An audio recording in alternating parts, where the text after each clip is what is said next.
Hi folks, welcome back to Physics with Captain Rod. The purpose of this video is to introduce you to a concept called impulse and momentum.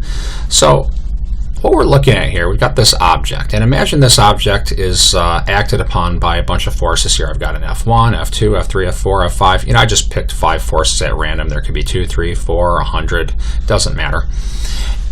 First thing to realize is that we can calculate in theory the net force on the system, and the net force is the vector sum of all forces acting, and maybe that net force is kind of up and right. So my second picture here, I've replaced all of these forces with a single force vector in some direction. Now that net force, again being the vector sum of all of these, is equal to mass times acceleration of the object. Now you'll also notice that the orientation of this, I've got it, it hasn't changed. I put it in exactly the same orientation. So in theory here, all of these force vectors go through the same point. We're going to talk about only translational motion for this discussion and assume this thing doesn't change rotationally at all. And again, I'll talk about in separate videos later on what happens when you end up with a net torque acting on the system or a net moment. But for now, we're just going to talk about translational motion. Now, by Newton's second law, I wrote it up here, but let me write it again. We've got that the net force is equal to mass times acceleration. Now, that acceleration can be written different ways. Let me write this over here. Acceleration is equal to dv dt.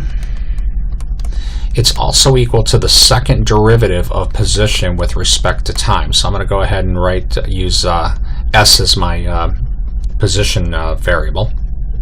Now, for what we're going to talk about here, I'm going to write it as a first derivative, dv dt. Now, the dt here, this dv dt, this is separable because it's a first derivative. So if we wanted to, right, we can put the dt on the left. And this would look something like this. Now, this equation is solvable by integration. Let's imagine we integrated both sides. Now our limits on the left, if we're integrating with respect to time, would be, maybe from 0 to, I'll just say t. Limits on the right would be from some initial velocity to some final velocity, because this limit is over velocity here. So what we end up with is that the integral of f dt is equal to m v final minus v initial, because the integral dv is v evaluated here and here. This quantity, force times time, is called impulse. And these quantities, mass times velocity, here we have mass times final velocity and mass times initial velocity, these terms are called momentums. So if we think about dimensionally what this is saying here, impulse is force times time. It's a vector quantity because look at force is a vector. When you take a vector multiplied by dt, which is a scalar, you still have a vector. Momentum also a vector quantity because mass times velocity, with velocity being a vector, that makes momentum a vector. Units, well, force times time would have units of Newton seconds. Mass times velocity would have units of kilogram meter per second, and it's quite easy to show that a Newton and a kilogram meter per second are dimensionally the same thing. And if we look at what this equation is saying, let me kind of rewrite it. Notice that we've got this term here, this minus mv initial. If I put that term on the left and rewrite this equation, and I'm going to move this before I do so.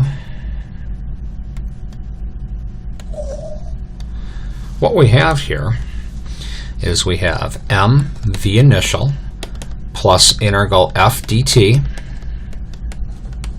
from 0 to some time is equal to mv final.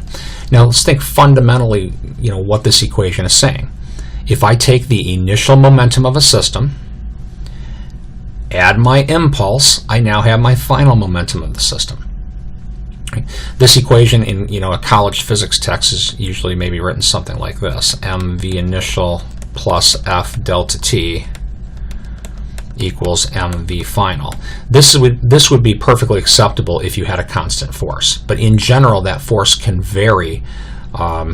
So this is really the more general way to write it. If the force is constant, then it can be written like this. Now, momentum methods are very handy for looking at impacts. That's probably the #1 area you're going to see momentum problems in either a physics course or a course in dynamics. And the way you use momentum is by drawing what are called impulse momentum diagrams. Generally speaking, what you do is you look at the momentum of a system before the impact. Now, when I say the system, how you define it's going to be very important, and I'm going to save that for another video. So you define your system. Sometimes that'll be one object, sometimes it'll be multiple. You look at the net momentum before. You then look at the impact itself, and you think about the forces acting between the objects that are impacting, or perhaps external forces that are acting during the time frame, and you think about what the impulse would look like. And then you look at your system afterwards, and you can write equations relating the initial momentum, any possible impulses, to the final momentums. So again, I'm going to save that for another video here. This is meant to be just kind of an introduction to impulse and momentum. I'm going to save my how to use it for the next video. All right. Hope this gave a reasonable introduction. Have a great day.